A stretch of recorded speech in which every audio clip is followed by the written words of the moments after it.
Why are you here? No idea. Lucy reached her hand out to him. Give me one of those? You smoke? He asked. Not until right now. Not much reason not to anymore. May as well try it. Edward pulled another cigarette and tossed it into his mouth, deftly catching it between his lips, right next to the one he already had. He took the lit cigarette and pushed it into the tip of the new one, inhaling. He handed the cigarette over, and Lucy fumbled the pass, dropping it to the floor and watching it roll away. She leaned over and grabbed it, put it in her mouth, and inhaled. The coughing lasted for a while, but when she got it together, she tried again. Not so much this time, Edward said. Lucy did as instructed and inhaled just slightly. The smoke filling her lungs burned, but it was still pleasant somehow. As she exhaled, her head became light and her eyes started to flutter and roll back. She managed to catch herself from passing out again, but she took her time before taking another drag. Where do you think you'll go now? Edward asked. Wherever you lead me, I guess. I would tell you if I knew. I want you to get out. I never really cared about the others. The others? Sure, you aren't the first. Hopefully you will be last, though. Like I said, they are closing in. I doubt I will be free much longer. Lucy took several more drags, already an old pro. Her head stayed light, but she was enjoying it. This Edward had a soothing quality on her. It helped that she knew she was safe until he changed back. It was the only time she could really slow down without fear. Tell me about this place, she said. I told you before, it's a company. I run a lot from here, have a lot of money and power. I'm getting tired of it, though.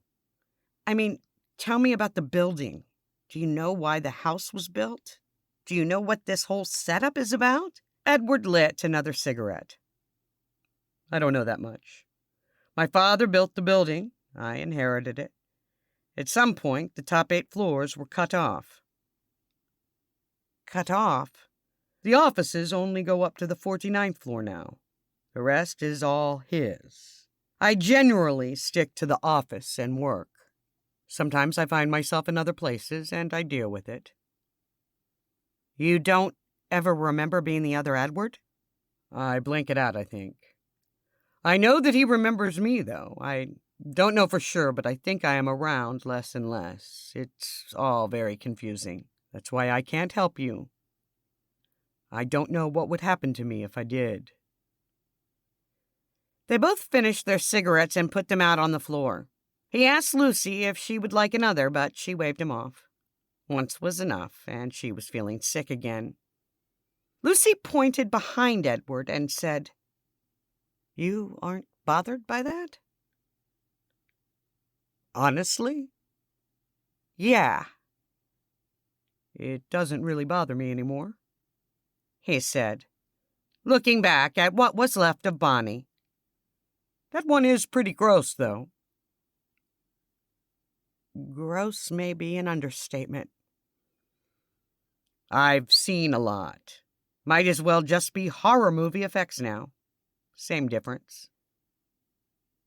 You know, she said, I was married once.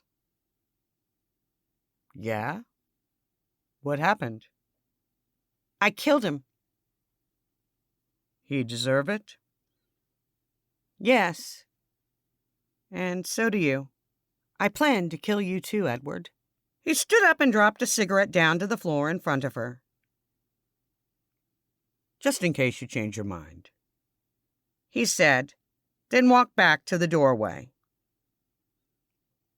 You won't see me again. I'm sure of it this time. Okay. He turned to leave, but stopped short. I do hope you manage to kill me, Lucinda. Good luck. Alone. Again?